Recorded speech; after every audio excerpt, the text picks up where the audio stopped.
ఉందో చూద్దాం. ఇక మిథున రాశి వారి యొక్క ఫలితాలు. అయితే ఈ వారం మీ గోచార గ్రహగతులు చూసుకున్నట్లయితే కనుక అనుకూల ఫలితాలు ఎక్కువగా కనపడుతున్నాయి కాబట్టి కాలాన్ని చక్కగా సద్వినియోగపరచుకోండి.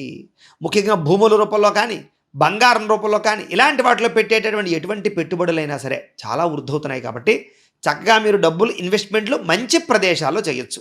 లేదా మంచి వాళ్ళకి డబ్బులు ఇవ్వచ్చు. లేదా సరైన డాక్యుమెంట్సు, సరైనటువంటి ప్రూఫ్స్ ఉంటే మాత్రమే అప్పు ఇవ్వడానికి ప్రయత్నం చేయడం తప్ప ఎవరు పడితే వాళ్ళకి అప్పులు ఇచ్చినట్లయితే నష్టపోతారు.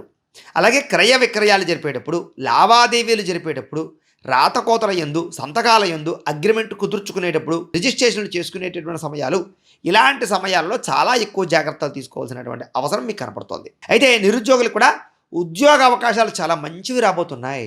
మంచి అవకాశాలు వస్తాయి. కాకపోతే మీరు దాన్ని ఎలా ఒడిసి పట్టుకుంటారా, ఎలా ప్రయత్నం చేస్తారా, ఇంటర్వ్యూలో ఎంత ధైర్యంగా పాల్గొంటారా, ఎంత దైవభక్తి మీరు చేకూర్చుకుంటారా అనే దాన్ని బట్టి మీకు వచ్చే ఉద్యోగం ఆధారపడింది. ముఖ్యంగా విదేశాలు ఉండే వారికి కూడా చక్కని ఉద్యోగ అవకాశాలు బ్రహ్మాండంగా కనపడుతున్నాయి కాబట్టి కాన్సన్ట్రేషన్ చేయండి.